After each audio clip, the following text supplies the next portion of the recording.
Hi, നമസ്കാരം. എല്ലാവർക്കും skilful ലൈഫിൻ്റെ 28 ഡേ മാജിക് പ്രാക്ടീസിലേക്ക് സ്വാഗതം. എല്ലാവരും കൃത്യമായി ചെയ്യുന്നുണ്ട് എന്ന് കരുതട്ടെ. എല്ലാവരുടെ ജീവിതത്തിലും മാറ്റങ്ങൾ സംഭവിക്കട്ടെ. എല്ലാവരുടെ ജീവിതത്തിലും സമൃദ്ധി വന്നു ചേരട്ടെ. ഇന്ന് ഡേ 9. ഇന്നത്തെ ടോപ്പിക്ക് മണി മാഗ്നറ്റ് ആണ്. നമുക്ക് പണത്തിൻ്റെ ഒരു കാന്തമാക്കി മാറ്റാം. പണത്തിനെ എങ്ങനെ നമ്മളിലേക്ക് ആകർഷിക്കാമെന്ന് നമ്മൾ തേടിക്കൊണ്ടിരിക്കുകയാണ്. പലപ്പോഴും ഉത്തരം കിട്ടുന്നില്ല. പല സമയത്തും ഉത്തരം കിട്ടും. പണം വരും, അതുപോലെ തന്നെ പണം പോവുകയും ചെയ്യും. ഇവിടെയാണ് ബില്ലിന്റെ പ്രാധാന്യം. ഈ ബില്ലുകളെ നമ്മൾ എങ്ങനെയാണ് അഭിമുഖീകരിക്കേണ്ടത്? ഓൺലൈനായി സാധനം വാങ്ങുമ്പോൾ കിട്ടുന്നത് മുതൽ നമ്മൾക്ക് കിട്ടുന്ന മറ്റെല്ലാ ബില്ലിനോടും എങ്ങനെയാണ് നമ്മൾ റെസ്പോണ്ട് ചെയ്യുന്നത്? നമ്മുടെ ജീവിതത്തിൽ ബില്ലുകളെ കുറിച്ച് ഓർക്കുമ്പോൾ ഭയമുണ്ടാകാറുണ്ട് അല്ലേ?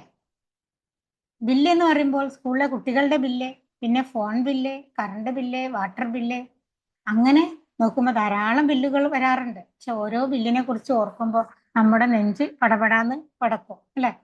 അയ്യോ, ഈ ബില്ല് വേണ്ട, ഇപ്പോൾ അല്ലെങ്കിൽ പറയും ഇപ്പോൾ ബില്ല് വരും, എവിടെയും പൈസ, ഞാൻ എവിടെ നിന്ന് എടുത്തോ ഈ പൈസ കൊടുക്കും, ഈ മാസം എങ്ങനെയൊക്കെയോ ബില്ലടച്ചു, അടുത്ത മാസം ഇനി എങ്ങനെ അടക്കും ബില്ല് എന്ന പേര് എന്നിങ്ങനെ പറയും. ബില്ല് എന്നുള്ള പേര് കേൾക്കുമ്പോൾ തന്നെ നമ്മുടെ ഉള്ളിലൊരു നെഞ്ചിരിപ്പാണ് അല്ലേ? ജീവിതം മുഴുവൻ ഞാൻ ബില്ലടക്കണം, ജീവിതം മുഴുവൻ ഞാൻ EMI അടച്ചു തീരണം, ദൈവമേ.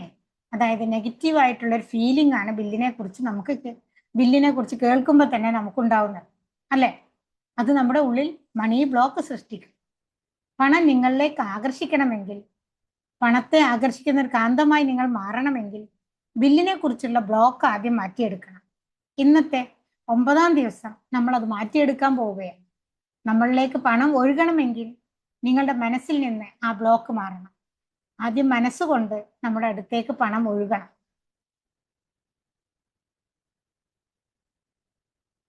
എങ്കിലേ നമ്മുടെ കയ്യിലേക്ക് പണം എത്തുള്ളൂ. അതിനുവേണ്ടി ബിൽസിനോട് ഭയം വേണ്ട, ഗ്രാറ്റിറ്റ്യൂഡ് വേണം. എങ്കിൽ മാത്രമേ നമ്മിലേക്ക് പണം വരുള്ളൂ. നമ്മൾ ഇവിടെ ഓർക്കേണ്ടത്, ഓരോ തവണ ബില്ലടക്കുമ്പോഴും ഒരു സേവനമല്ലേ നമ്മൾ തിരിച്ചു കൊടുക്കുന്നത്. അതായത് ഒരു സേവനത്തിനല്ലേ നമ്മൾ തിരിച്ച് പണം കൊടുക്കുന്നത്. ഉദാഹരണമായി ഇലക്ട്രിസിറ്റി ബില്ല് അടക്കുമ്പോൾ 2 മാസം വൈദ്യുതി ഉപയോഗിച്ചതിന് ശേഷമാണ് നാം ആ ബില്ലടക്കുന്നത്. വൈദ്യുതിയുടെ ഉപയോഗം ഒന്ന് ആലോചിച്ച് നോക്കിയേ. എന്നിട്ട് ബില്ലടക്കുന്ന നേരത്ത് നമ്മൾ അതിനെ കുറ്റപ്പെടുത്തും. ഒരു ദിവസം വൈദ്യുതി ഇല്ലെങ്കിലുള്ള അവസ്ഥ ഒന്ന് ആലോചിച്ച് നോക്കിയേ. അങ്ങനെ നിങ്ങൾ ബില്ലടക്കുമ്പോൾ കുറ്റപ്പെടുത്തുകയാണെങ്കിൽ നിങ്ങളുടെ അടുത്തേക്ക് പണം വരുന്നത് തടയപ്പെടുകയാണ് ഉണ്ടാവുക.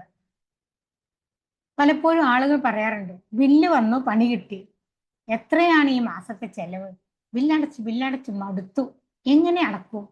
ഈ മൈൻഡ് സെറ്റാണ് നമ്മുടെ മണി ബ്ലോക്കിന് കാരണം. ഇതിനർത്ഥം നിങ്ങൾ യൂണിവേഴ്സിനോട് പറയുകയാണ്, എനിക്ക് കിട്ടിയതൊന്നും പോരാ, ഞാൻ ഇതിനൊന്നും ഓക്കെ അല്ല, എൻ്റെ ജീവിതം കഠിനമാണ്, ബുദ്ധിമുട്ടാണ്. അതോടുകൂടി യൂണിവേഴ്സ് അത്തരം ചെലവുകൾ തന്നെ നിങ്ങൾക്ക് വീണ്ടും വീണ്ടും തരും. അതായത് ബില്ലിൽ മാജിക് വെച്ച് മണിയെ നമുക്ക് അട്രാക്ട് ചെയ്യാൻ നോക്കാം.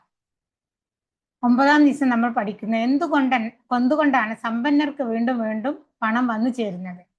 അവർ ഒരിക്കലും ബില്ലുകളെ പേടിക്കാറില്ല. അവർ ചിന്തിക്കുന്നത്, എനിക്ക് വേണ്ടി സർവീസ് കിട്ടിയതിനാണ് ഈ പണം ഞാൻ അടച്ചത് എന്നാണ്. സമ്പന്നർ കണക്കാക്കുന്നത്, ഈ ഒരു കാര്യം ചെയ്തത് കൊണ്ട് എൻ്റെ ബിസിനസ് വളർന്നു എന്നാണ് അവർ ചിന്തിക്കുന്നത്. മറ്റുള്ളവർ ബില്ല് വന്നു, ഇനി എന്ത് ചെയ്യും എന്ന് ചിന്തിക്കും. അതേസമയം സമ്പന്നർ എന്താ ചിന്തിക്കുന്നത്, ഈ ബില്ല് വന്നത് ഞാനൊരു സർവീസ് വാങ്ങിയത് കൊണ്ടാണല്ലോ. അങ്ങനെ ചിന്തിക്കുമ്പോൾ നമ്മൾക്കാണെങ്കിൽ ബില്ലിനെ കുറിച്ച് മോശം ചിന്തിക്കുമ്പോൾ ബില്ലടക്കേണ്ട സാഹചര്യങ്ങൾ നമ്മളിലേക്ക് കൂടുതലായിട്ട് വരും. നമ്മുടെ കയ്യിൽ പണം മുഴുവൻ പോകാനുള്ള അവസരവും വരും. എന്തിനാണ് നമുക്ക് പേടിയുള്ളത്? അത് നമ്മുടെ ജീവിതത്തിൽ കൂടിക്കൊണ്ടേയിരിക്കും. ഇവിടെയാണ് നമ്മൾ ബിൽസിനോട് താങ്ക് യു പറയേണ്ടത്. നമ്മൾ ഒരു കടയിൽ പോയി സാധനം വാങ്ങി, ബില്ലടക്കാൻ നേരത്ത് നെഞ്ചെടുപ്പോടെയാണ് ബില്ലടക്കുന്നത്. അയ്യോ, പൈസ പോയി, എന്തുമാത്രം ചെലവാണ് എന്നൊക്കെ പറയും. ഗവൺമെന്റിനെയും സാധനങ്ങളുടെ വിലയെയും ഒക്കെ കുറ്റം പറഞ്ഞാണ് ബില്ലടക്കുന്നത്. ആ സാധനം ഉപയോഗിക്കുമ്പോൾ ഒക്കെ നമ്മൾ ഇത്ര രൂപക്ക് വാങ്ങിച്ചതാണത് എന്നൊക്കെ നമ്മൾ എപ്പോഴും പറയും. ആ സാധനം വാങ്ങാൻ നമ്മുടെ കയ്യിൽ പൈസ ഉള്ളത് കൊണ്ടാണ് നമ്മൾ വാങ്ങിച്ചത്, അതിന് നമുക്ക് നന്ദിയില്ല. ആ പ്രോഡക്റ്റിന്റെ നല്ല വശം നമ്മൾ കാണുകയേ ഇല്ല. ഉദാഹരണമായി ഒരു പുസ്തകം വാങ്ങി, പുസ്തകത്തിൽ നിന്ന് കിട്ടുന്ന മെച്ചങ്ങളെ കുറിച്ച് ഓർക്കാറില്ല, അതിന്റെ വിലയെ മാത്രം ഓർക്കും. എന്നിട്ട് വാങ്ങേണ്ടിയിരുന്നില്ല എന്നോർക്കും. വാങ്ങിക്കിട്ടിയ സാധനത്തിന് നന്ദി പറയാറില്ല. നിങ്ങളുടെ കയ്യിൽ കിട്ടുന്ന ബില്ലുകൾക്ക് നിങ്ങൾ നന്ദി പറഞ്ഞാൽ നിങ്ങൾക്ക് പണവുമായുള്ള ആ ഭയം മാറിക്കിട്ടും. ഇല്ലായ്മ എന്ന മനോഭാവം നിങ്ങൾക്ക് ഒഴിവായി കിട്ടും. നിങ്ങളുടെ വൈബ്രേഷൻ കൂടാൻ തുടങ്ങും. യൂണിവേഴ്സ് നിങ്ങളുടെ അടുത്തേക്ക് അബണ്ടൻസ് കൊണ്ടുവരാൻ തുടങ്ങും. കാരണം നന്ദി പറയുമ്പോൾ നമ്മൾ യൂണിവേഴ്സിനോട് പറയുന്നത് ഐ ആം ഇനഫ് എന്നുള്ളതാണ്. ആവശ്യത്തിനുള്ളതെല്ലാം എൻ്റെ കയ്യിലുണ്ട്, ഇനിയും ഉണ്ടാക്കാൻ എനിക്ക് കഴിയും എന്നാണ് നമ്മൾ പറയുന്നത്. അതിനാൽ ഓട്ടോമാറ്റിക്കലി അവസരങ്ങൾ നിങ്ങളിലേക്ക് എത്തും. അതിനാൽ ബില്ല് നിങ്ങളുടെ അടുത്തേക്ക് വരുമ്പോൾ ഗ്രാറ്റിറ്റ്യൂഡോട് കൂടി, അതായത് നന്ദിയോടുകൂടി അതിനെ നോക്കുകയും നന്ദിയോടുകൂടി നിങ്ങളുടെ അക്കൗണ്ടിലുള്ള പൈസ ബില്ലടക്കാനായിട്ട് കൊടുക്കുകയും ചെയ്യണം. അപ്പോൾ പറയേണ്ടത് thank you for the service എന്നാണ്. അതായത് ഈ സേവനത്തിന് നന്ദി.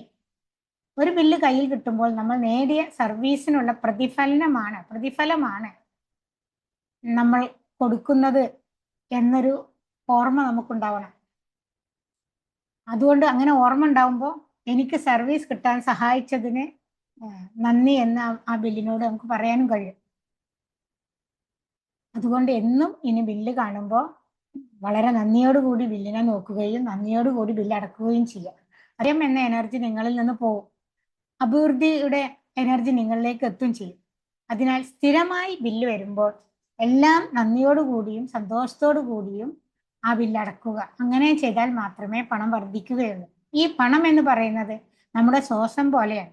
ശ്വാസം ഉള്ളിലേക്ക് നമ്മൾ എടുക്കുന്നു, അത് പുറത്തേക്ക് പോയിട്ടില്ലെങ്കിൽ ഉള്ള അവസ്ഥ എന്തായിരിക്കും അല്ലെ? ശ്വാസം പുറത്തേക്ക് പോയില്ലെങ്കിൽ ശ്വാസം മുട്ടെന്ന് പറയില്ല നമ്മൾ. എന്തായിരിക്കും അവസ്ഥ? നമ്മുടെ പണം ഇതുപോലെ തന്നെയാണ്. അതൊരു ഊർജമാണ്. അതിനെ ഒഴുക്കിക്കൊണ്ടിരിക്കണം. അല്ലാണ്ട് ഒരു സ്ഥലത്ത് സംരക്ഷിച്ച് വെക്കരുത്, അതിനെ ഒഴുക്കിക്കൊണ്ടിരിക്കണം. നമ്മുടെ പണം അക്കൗണ്ടിൽ വെച്ചിട്ട് ആവശ്യങ്ങൾക്ക് ചെലവഴിക്കാതിരുന്നാൽ അതിനൊരു മൂല്യവും ഉണ്ടോ? വല്ല മൂല്യം ഉണ്ടോ എന്ന് ആലോചിച്ച് നോക്കിയേ. ഇല്ലല്ലോ. അതിനാൽ ബില്ലുകൾ കയ്യിലെത്തുമ്പോൾ ആ ബില്ലുകൾക്ക് ഗ്രാറ്റിറ്റ്യൂഡ് പറഞ്ഞുകൊണ്ട് നമുക്ക് ഇന്നത്തെ ടാസ്ക് നോക്കാം. നിങ്ങളുടെ കയ്യിലുള്ള 3 ബില്ലുകൾ നിങ്ങൾ എടുക്കുക. നിങ്ങളുടെ പേഴ്സിൽ എവിടെ നിന്നെങ്കിലും തപ്പിയെടുക്കുക. 3 ബില്ല് കേട്ടോ. കറണ്ടിന്റെ ആവാം, സ്കൂൾ ഫീസ് അടച്ചതാവാം, ലോണിന്റെ ആവാം, എന്തും ആയിക്കോട്ടെ. അല്ലെങ്കിൽ നമ്മൾ പെട്രോൾ അടിക്കില്ലേ, അതിന്റെ ബില്ലായാലും മതി. ഓൺലൈൻ ഷോപ്പിങ്ങിന്റെ ബില്ലായാലും മതി. അതല്ലെങ്കിൽ എന്തെങ്കിലും ഇൻവോയ്സ് ആയാലും മതി. ഏതെങ്കിലും ബില്ലെടുക്കുക. ഇനി ഏതെങ്കിലും ഒരു ബില്ലും നിങ്ങളുടെ കയ്യിലില്ലെങ്കിൽ ഗൂഗിൾ പേ ചെയ്തതിന്റെ ട്രാൻസാക്ഷൻ എടുക്കുക. ഏതെങ്കിലും ബില്ല് ഉണ്ടെങ്കിൽ അതിന്റെ മുകളിൽ ചുവപ്പ്, പച്ച, നീല എന്നീ 3 കളറിൽ ഏതെങ്കിലും ഒരു കളറിലുള്ള മഷി കൊണ്ട് താങ്ക് യു എന്ന് ബില്ലിന്റെ മുകളിൽ എഴുതുക. നിങ്ങളുടെ കയ്യിൽ ബില്ല് ഉണ്ടെങ്കിൽ ആ ബില്ലിന്റെ മുകളിൽ എഴുതേണ്ടത് ചുവപ്പ്, പച്ച, നീല, കറുപ്പ് പാടില്ല എന്നർത്ഥം. ഈ ഏതെങ്കിലും ഒരു മഷിയിലുള്ള പെണ്ണുകൊണ്ട് താങ്ക് യു എന്ന് എഴുതുക. ബില്ല് കയ്യിൽ വെച്ചിട്ട് ആ ഒരു ബില്ലിന് നന്ദി പറയുകയും ചെയ്യണം. പേ ചെയ്ത ബില്ലാണ് കയ്യിലുള്ളത് എങ്കിൽ നിങ്ങളുടെ കയ്യിൽ അത് അടക്കാനുള്ള പൈസ ഉള്ളത് കൊണ്ടാണ് അടക്കാൻ കഴിഞ്ഞത്, അതിന് നന്ദി പറയാം. ഗൂഗിൾ പേയുടെ ട്രാൻസാക്ഷൻ ആണെങ്കിൽ കുറച്ചു നേരം അതിൽ നോക്കിയിട്ട് ആ പണം ഏത് കാര്യത്തിനാണോ അടച്ചത് അതിനെ അടക്കാൻ കഴിഞ്ഞതിന് നന്ദി പറയുക. Thank you for the money എന്ന് ബില്ല് നോക്കി പറയാം. ഈ പണം എനിക്ക് അടക്കാൻ കഴിഞ്ഞതിന് നന്ദി എന്ന് പറയുക. More money is coming to me എന്നും കൂടി പറയുക. പോയ പൈസ പോലെ തന്നെ ഒരുപാട് പൈസ എൻ്റെ അടുത്തേക്ക് വന്നു ചേരുന്നതിന് നന്ദി എന്നും പറയാം. എൻ്റെ എല്ലാ ബില്ലുകളും അടക്കാൻ കഴിഞ്ഞതിന് നന്ദി. എൻ്റെ ആവശ്യങ്ങൾക്കൊക്കെയുള്ള പണം വന്നതിന് ഞാൻ ഒരുപാട് ഗ്രേറ്റ്ഫുൾ ആണ് എന്നും പറയാം. നിങ്ങളെ ഗ്രാറ്റിറ്റ്യൂഡ് ബുക്കിൽ അത് എഴുതുകയും ചെയ്യാം. എല്ലാ ബില്ലുകളും അടക്കാനുള്ള പണം എന്നിലേക്ക് എത്തിച്ചതിന് നന്ദി എന്ന് എഴുതും. ഇനി എപ്പോൾ ബില്ല് വന്നാലും വിഷമത്തോടെ ബില്ല് കൈകാര്യം ചെയ്യരുത്. പണം വരുമ്പോൾ പറയണം എൻ്റെ അടുത്തേക്ക് തിരിച്ചു വന്നതിന് നന്ദി. അതുപോലെ തന്നെ നമ്മൾ പണം പോകുമ്പോൾ പറയേണ്ടത് എന്താണ്? നിങ്ങൾ വളരെ സന്തോഷത്തോടു കൂടി പോയിക്കോളൂ, നിങ്ങളും കുടുംബക്കാരും എല്ലാവരും കൂടെ എന്നിലേക്ക് തിരിച്ചു വരൂ എന്ന് പറയാം. ഇതൊക്കെ പറയുമ്പോൾ നമുക്ക് തമാശയാണെന്ന് തോന്നും.